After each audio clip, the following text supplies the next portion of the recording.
Subscribe कीजिए हमारे channel को और बेल आइकन को दबाइए हमारे लेटेस्ट वीडियो सबसे पहले देखने के लिए। Hello students, welcome back to my YouTube channel SP learning hub. जैसा कि आप लोगों को पता है, अभी हमारी एनसीईआरटी सॉल्यूशन की क्लासेज चल रही है, जो रोज़ रात 8 बजे लाइव आप लोगों को इसी YouTube channel SP learning hub पर मिलती है, जिसमें हम किसी न किसी क्लास के साइंस का कोई भी क्वेश्चन होता है स्टूडेंट्स का, या फिर मुझे जो लगता है कि स्टूडेंट्स के लिए थोड़ा हार्ड होता है क्वेश्चन, तो उसका सॉल्यूशन मैं आप लोगों के सामने लेकर आता हूं। तो उसी कड़ी में आज हम बात करने वाले हैं एनसीईआरटी साइंस क्लास 10th का जो फर्स्ट चैप्टर है, उस फर्स्ट चैप्टर में पेज नंबर 6 पर बुक के बीच में जो क्वेश्चन दिए हुए रहते हैं, पेज नंबर 6 पर क्वेश्चन दिए हुए हैं, जिसमें पहले क्वेश्चन के बारे में हम लास्ट वीडियो में बात कर चुके हैं और आज हम बात करेंगे दूसरे क्वेश्चन के बारे में। क्वेश्चन आप लोगों के सामने है, बहुत अच्छा क्वेश्चन है और ऐसा क्वेश्चन 100% बोर्ड की एग्ज़ाम में आप लोगों को मिलता है और मिलेगा भी सही। जब आपको मिलेगा तो तब आप सोचेंगे, फिर बाद में देखोगे तो कि अगर हम वीडियो देख लेते तो बहुत अच्छा रहता। तो वीडियो को अंत तक ज़रूर देखिए, क्योंकि वीडियो को लास्ट तक देखोगे ना, तब ही तो पता चलेगा कि वीडियो में आप लोगों को क्या समझाया गया है। अब आप क्या करते हो, वीडियो को ऑन करते हो, शुरू में मैं इंट्रो डालता हूँ, वीडियो का इंट्रो, तो उससे आप सोचते हो कि सर इंट्रो ही बता रहे हैं, इसमें कुछ समझा नहीं पा रहे। आप वीडियो को पूरा देखो, लगातार देखो, बिना स्किप किए देखो। हाँ, अगर आपको लगता है कि यहाँ मेरी स्पीड कम है तो आप YouTube पर स्पीड बढ़ाने का ऑप्शन है। अगर आपको लगता है कि मेरी स्पीड ज़्यादा है बोलने की, तो आप उस स्पीड को कम भी कर सकते हो। तो चलिए शुरुआत करते हैं आज की क्लास की। देखिए, प्रश्न दिया हुआ है कि निम्नलिखित रासायनिक अभिक्रियाओं के लिए संतुलित समीकरण लिखिए। देखो, संतुलित समीकरण के बारे में आप जानते ही होंगे। संतुलित समीकरण का मतलब मैंने आपको बताया था कि जैसे एक तराजू है, तराजू के एक पलड़ा इधर है, दूसरा पलड़ा इधर है। इस पलड़े में हम बाँट रखते हैं तो दूसरे में हम सामग्री रखते हैं। याद रखिएगा, इधर बाँट जैसे 1 किलो का आपने रखा, तो इधर जब तक 1 किलो सामग्री नहीं होगी ना, तब तक ये जो यहाँ लकड़ी का डंडा है, यानी लकड़ी जो है ये बिल्कुल बराबर नहीं रहेगी। ये या तो एक ऊपर एक नीचे रहेगी। अगर मान लो इधर सामग्री 1 किलो से कम है तो ये ऊपर रहेगी, और 1 किलो से ज़्यादा है तो नीचे रहेगी। कुल मिला के इन दोनों में जो सामग्री होनी चाहिए, बाँट और सामग्री दोनों कैसे होने चाहिए, बराबर होने चाहिए। तब ही इनमें क्या होता है, संतुलन होता है, सामंजस्य बैठता है। इसलिए उसको अपन क्या कहते हैं, संतुलन कहते हैं। रासायनिक समीकरण में भी ऐसा ही है। मान लो जैसे A+B अभिकारक क्रिया करके C+D उत्पाद बनाते हैं, तो इस अभिक्रियाओं में इन दोनों के जो तत्व हैं, इन तत्वों का जो परमाणुओं की संख्या है वो, और उत्पाद में जो तत्व हैं उनके परमाणुओं की संख्या कैसी होनी चाहिए, बराबर होनी चाहिए, समान होनी चाहिए। मतलब ये आपको मैंने पहले भी बताया था कि अभिकारक को रिएक्टेंट कहते हैं और उत्पाद को प्रोडक्ट कहते हैं। R और P दोनों का जो भार है, द्रव्यमान है, वो कैसा होना चाहिए, बराबर होना चाहिए। तब जाके ही समीकरण कैसी कहलाती है, संतुलित कहलाती है। तो चलिए देखते हैं इस प्रश्न का पहला प्रश्न क्या है। हाइड्रोजन प्लस क्लोरीन और हाइड्रोजन क्लोराइड। देखिए, सबसे पहले तो आपको क्या है कि जैसे ये तो शब्द समीकरण लिखी हुई है, आपको पूछ ले कि निम्न शब्द समीकरणों की रासायनिक समीकरण लिखिए, तो ज़्यादा इसमें समस्या वाली बात नहीं है। जैसे आपने क्या किया, हाइड्रोजन लिखा हुआ है तो H लिख दो, प्लस क्लोरीन का Cl लिख दो, और हाइड्रोजन क्लोराइड, आप लोगों को पता है कि हाइड्रोजन और क्लोरीन जब क्रिया करेंगे तो क्रिया करके बनाते हैं हाइड्रोजन क्लोराइड HCl। हाइड्रोक्लोरिक अम्ल भी इसको कहते हैं, ये भी याद रखिएगा आप लोग। मतलब एक ही यौगिक के दो नाम हैं, तो आप दोनों नाम याद रखें, हाइड्रोजन क्लोरीन और HCl यानी हाइड्रोक्लोरिक अम्ल। ठीक है। अब जैसे इसी आधार पर, इसी के अनुसार, जैसे दूसरा है बेरियम क्लोराइड, फिर एल्यूमिनियम सल्फेट, यहाँ दिया हुआ है बेरियम क्लोराइड, एल्यूमिनियम सल्फेट, फिर बेरियम सल्फेट बनता है, एल्यूमिनियम क्लोराइड बनता है। इधर बात करें सोडियम जल की क्रिया से सोडियम हाइड्रोक्साइड और हाइड्रोजन बनता है। तो इसमें करना क्या है, आपको संतुलित समीकरण देनी है। देखो, संतुलित का मतलब है कि दोनों तरफ अभिकारक और उत्पादों की संख्या जो है वो कैसी हो जानी चाहिए, बराबर हो जानी चाहिए। जैसे मैं बात करूँ सोडियम और जल की, तीसरे की, देखो जैसे सोडियम Na प्लस जल का फॉर्मूला होता है H2O। जब क्रिया करेंगे तो क्रिया करके क्या बनाएंगे, सोडियम हाइड्रोक्साइड। सोडियम हाइड्रोक्साइड का फॉर्मूला होता है NaOH। और हाइड्रोजन गैस निकलेगी, मतलब H2, हाइड्रोजन गैस के रूप में H2 ही लिखते हैं, याद रखिएगा। अब इधर देखिए सोडियम कितना 1, इधर भी सोडियम कितना 1, इधर ऑक्सीजन कितना 1, इधर ऑक्सीजन कितना 1, इधर ऑक्सीजन के कितने परमाणु हैं 2, इधर 1 ये है और 2 ये हैं, 3 हो गए।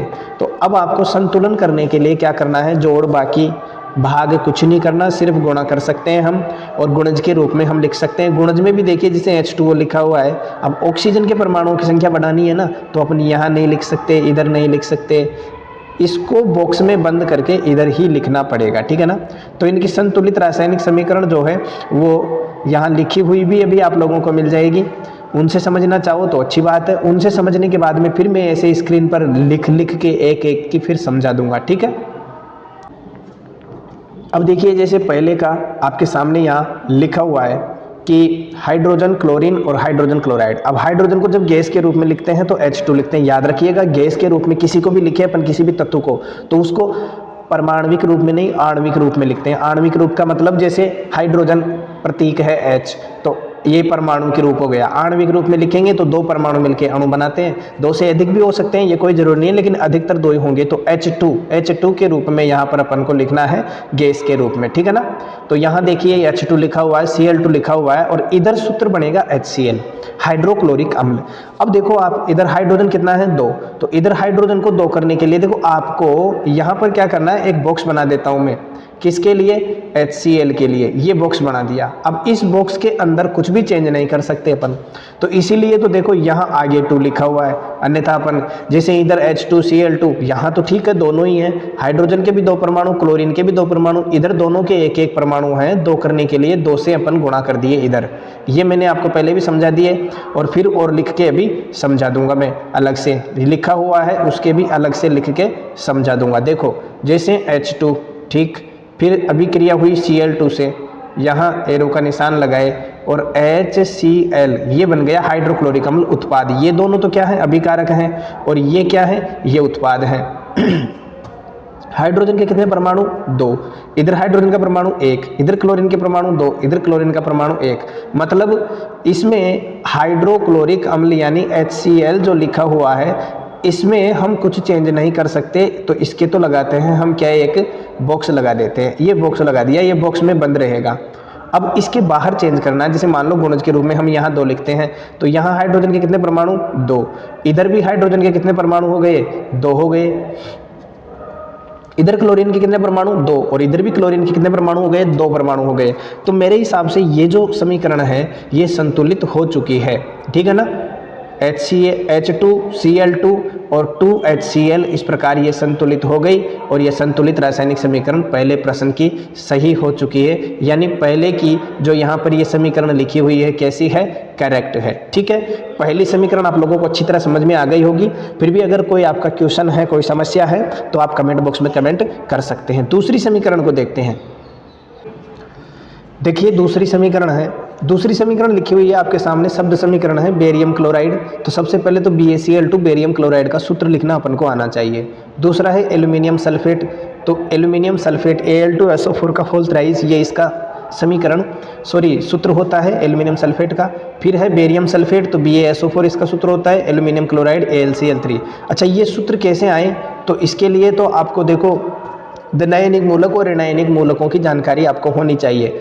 उनके बारे में अगर आपने नहीं पढ़ा है तो 9th क्लास में उसका डिटेल पढ़ सकते हो आप। 9th क्लास में उसकी अच्छी तरह दी हुई है धनायनिक और ऋणायनिक मूलक, उनकी क्रिया। और जब धनायनिक ऋणायनिक मूलकों को अपन लिखते हैं, उनके आवेश को चेंज करते हैं, तो हम यौगिकों का सूत्र बना सकते हैं। तो वहाँ पर आप लोगों को ये बताया गया होगा, ठीक है। चलिए 1-2 का अगर आप चाहो तो मैं बता सकता हूँ, कमेंट बॉक्स में कमेंट करके। देखो ये क्या है सारे बता दूंगा मैं फिर एक बार।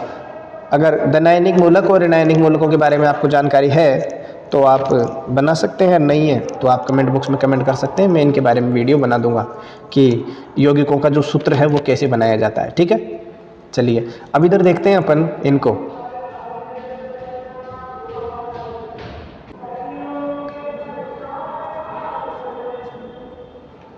सबसे पहले अपन लिखेंगे बेरियम क्लोराइड का सूत्र। तो बेरियम का क्लोराइड का सूत्र होता है BaCl2, ठीक है।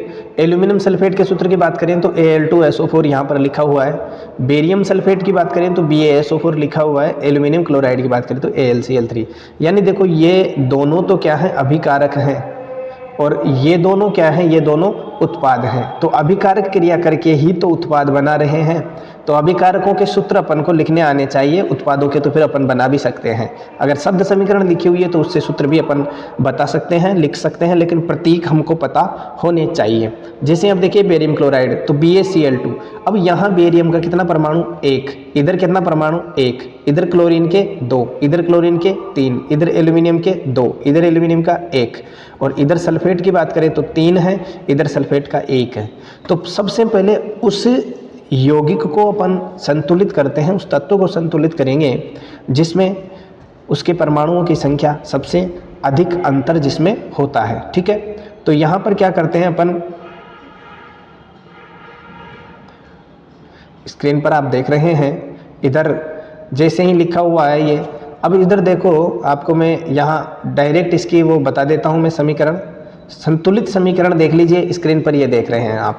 अब इसको मैं समझा देता हूँ। देखो बेरियम और क्लोरीन, यहाँ एल्यूमिनियम सल्फेट है, बेरियम सल्फेट है और एल्यूमिनियम क्लोराइड है।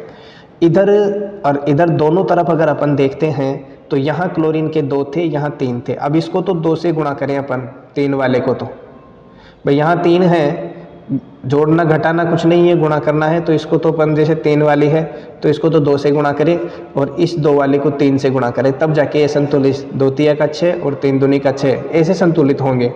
तो इसके लिए क्या करा अपन ने, इसके शुरुआत में जैसे देखो BaCl2 बेरियम क्लोराइड, शुरू में जो सूत्र दिया हुआ है उसके आगे अपन ने क्या लगा दिया, 3 लगा दिया। अब देखो यहाँ पे बेरियम के कितने हो गए, 3, क्लोरीन के कितने हो गए, 6। इधर आ जाओ, बेरियम BaSO4 है, इसमें भी अगर अपन 3 लगाते हैं तो बेरियम के कितने हो जाते हैं, 3 परमाणु हो जाते हैं। सल्फेट के कितने हो जाते हैं, 3 हो जाते हैं। इधर 2 लगा दिया तो एल्यूमिनियम के कितने हो गए, 2, और क्लोरीन के कितने हो गए, 6। इधर भी क्लोरीन के कितने हैं, 6। इधर बेरियम के कितने हैं, 3, इधर बेरियम के 3। तो बेरियम की कहानी तो कंप्लीट हो चुकी है।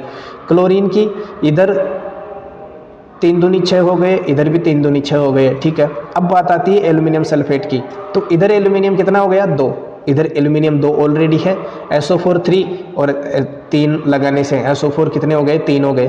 तो इस प्रकार ये पूरा संतुलित हो गया। राइट और लेफ्ट साइड में जो तत्वों के यौगिकों की परमाणुओं की संख्या जो है वो समान हो चुकी है। तो इस प्रकार ये क्या हो जाता है, संतुलित हो जाता है। और संतुलित रासायनिक समीकरण की अगर बात करें अपन, तो संतुलित रासायनिक समीकरण आपके सामने ये आ गई, तो इसको आप देख सकते हैं। अगर देखो सिर्फ समीकरण लिखना चाहते हो आप, संतुलित नहीं कि सर हम तो बिना संतुलित ही लिखना चाहते हैं, ये इस बॉक्स में इसकी संतुलित रासायनिक समीकरण आ गई। अगर आप संतुलित नहीं लिखना चाहते हो तो वो तो देखो यहाँ से 3 को हटा दो पहले तो BaCl2 हो जाएगा, BaCl2 प्लस Al2SO4 का होल थ्राइस, ये तो आ जाते हैं अभिकारक। और उत्पादों की बात करें तो उत्पाद आ जाते हैं BaSO4 plus AlCl3 aluminium chloride, ये आ जाती है इसकी समीकरण। तो दूसरी समीकरण भी आप लोगों को अच्छी तरह समझ में आ गई होगी। बात करते हैं तीसरी समीकरण के बारे में। देखिए तीसरी समीकरण है आपके सामने, सोडियम प्लस जल, सोडियम हाइड्रोक्साइड बन रहा है और हाइड्रोजन गैस निकल रही है। तो देखिए सबसे पहले तो हमको सोडियम का प्रतीक ये लिखा हुआ है Na, जल की बात करें तो H2O, सोडियम हाइड्रोक्साइड का NaOH होता है और इधर हाइड्रोजन गैस H2 निकाल दी।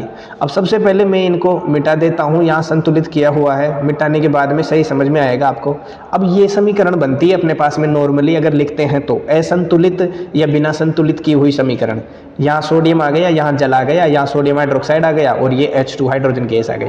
अब आप दोनों तरफ देखिए, इधर सोडियम का 1 परमाणु, इधर भी सोडियम का 1 परमाणु, इधर हाइड्रोजन के 2 परमाणु, इधर देखो 2 और 1 3 हो रहे हैं। अब तीनों क्या है, 1 इधर है 2 इधर हैं, तो इधर वाले तो संतुलित हैं, लेकिन इधर वाले को संतुलित करना पड़ेगा अपन को, NaOH वाले को। तो इसको संतुलित करने के लिए अपन क्या करेंगे, गुणज के रूप में लिखेंगे। अब उधर कितने हैं, 2 हैं, तो इधर भी 2 करने के लिए क्या करेंगे, जो दिया हुआ है उसको 2 से गुणा कर देंगे तो संतुलित हो जाएगा। ठीक है, आप इस बात को समझ रहे होंगे। तो इसलिए यहाँ पर 2 से गुणा कर दिया, देखो यहाँ 2 से, फिर इधर सोडियम कितने हो गए 2, तो इधर भी 2 लगा दिया। तो इस प्रकार अपने पास में देखो संतुलित रासायनिक समीकरण जो आती है 2Na 2H2O 2NaOH और 2H2 ये आ जाती है। और ये कैसी समीकरण है? संतुलित समीकरण है। संतुलित कैसे हुई? देखो यहाँ से 2 हटाया, यहाँ से 2 हटाया, यहाँ से 2 हटाया, इधर और ये रिएक्टेंट यानी अभिकारक हैं, ये प्रोडक्ट यानी उत्पाद हैं। दोनों में तत्वों के परमाणुओं की संख्या कैसी होनी चाहिए? बराबर होनी चाहिए, तब जाके रासायनिक समीकरण कैसी होगी? संतुलित होगी। तो आपने देखा इधर हाइड्रोजन 2 थे, इधर एक ही है, इधर H2O के अपन ने क्या किया? 2 लगा दिया। ऐसे भी हाइड्रोजन इधर 2 हैं, तो अगर इधर 2 लगाते हैं तो हाइड्रोजन टोटल कितने हो जाते हैं? 4 हो जाते हैं। अब इधर सोडियम और ऑक्सीजन, ऑक्सीजन के कितने हैं? 2। ऑक्सीजन के 2 करने के लिए यहाँ 2 लगाना पड़ा हमको NaOH के पहले, तो NaOH के पहले 2 लगाते ही सोडियम भी 2 हो गया, तो इसलिए इधर भी 2 लगा दिए। देखो इनकी प्रोसेसिंग जो है, रासायनिक समीकरण को संतुलित करने के कुछ नियम हैं, तो उनके आधार पर ये बिल्कुल सही है और उसी आधार पर चलते हैं तो हमको ज़्यादा समस्या नहीं होती, समझने में आसानी से समझ सकते हैं। तो इस प्रकार तीनों जो समीकरणें हैं वो आप लोगों के सामने, ये तो इनको तो बोलते हैं हम क्या? शब्द समीकरण, और ये होती है रासायनिक समीकरण। रासायनिक समीकरण भी 2 प्रकार की होती है, 2 प्रकार की। एक तो होती है संतुलित रासायनिक समीकरण और एक होती है असंतुलित रासायनिक समीकरण। असंतुलित रासायनिक समीकरण में ये देखो यहाँ 2, यहाँ 3, ये 2, 1, 2, शुरू में जो संख्या लगी रहती है ना, ये नहीं मिलेगी आपको। लेकिन संतुलित समीकरण में ये संख्याएं मिलेगी, किसी के होल स्क्वायर भी मिलेगा। तो ये संतुलित रासायनिक समीकरण होती है जिसमें अलग से संख्याएं लिखी हुई आपको मिलती है। सामान्य समीकरण में ऐसा नहीं होता। जैसे मैं कहूँ मैग्नीशियम रिबिन, पिछले क्वेश्चन में मैंने बताया मैग्नीशियम को जलाते हैं, मैग्नीशियम रिबिन को तो O2 की उपस्थिति में जलाते हैं और मैग्नीशियम ऑक्साइड बनता है। अब तुम कहोगे सर यहाँ ओके ऑक्सीजन के 2 परमाणु हैं, इधर 1 परमाणु है, तो समीकरण तो ये सही है लेकिन ये संतुलित नहीं है, असंतुलित समीकरण है। तो दोनों प्रकार आप लोगों को अच्छी तरह समझ में आ गई होगी। आई होप वीडियो आप लोगों को अच्छा लगा है। वीडियो अगर अच्छा लगा तो वीडियो को लाइक करो, अपने दोस्तों में शेयर करो और चैनल को सब्सक्राइब करके राइट साइड में जो बेल का आइकन है उसको दबा दो, ताकि जैसे ही नेक्स्ट वीडियो अपलोड होता है तो उसकी सूचना आप तक आसानी से पहुंच जाए। वीडियो में अगर फिर भी कोई समस्या रहती है आपकी इस प्रश्न में तो बिल्कुल आप कमेंट बॉक्स में निश्चिंत होकर कमेंट बॉक्स में कमेंट कर सकते हैं। नेक्स्ट वीडियो जो होगा आपकी समस्या के समाधान के लिए बनाया जाएगा। आप लोगों की समस्या के लिए, समाधान के लिए ही तो हम यहाँ YouTube पर आते हैं, आपकी समस्याएं सुनते हैं और सॉल्यूशन के लिए ही हम यहाँ हैं। तो आपके हर क्वेश्चन का समाधान मिलेगा, लेकिन वो होना चाहिए आपके सिलेबस से रिलेटेड और साइंस से रिलेटेड। और कोई समस्या है तो उसका समाधान मिलेगा या नहीं मिलेगा उसके बारे में विचार किया जाएगा। बाकी साइंस का अगर कोई भी समस्या है आपकी साइंस की तो उसका सॉल्यूशन आपको ज़रूर मिलेगा। तो वीडियो अच्छा लगा हो तो कमेंट बॉक्स में कमेंट करके ज़रूर बताएं आप कि आपको वीडियो कैसा लगा। इसी के साथ आज की क्लास को हम यहीं समाप्त करते हैं। मिलते हैं नेक्स्ट वीडियो में, तब तक के लिए जय हिंद, जय श्री राम, राधे राधे, वंदे मातरम।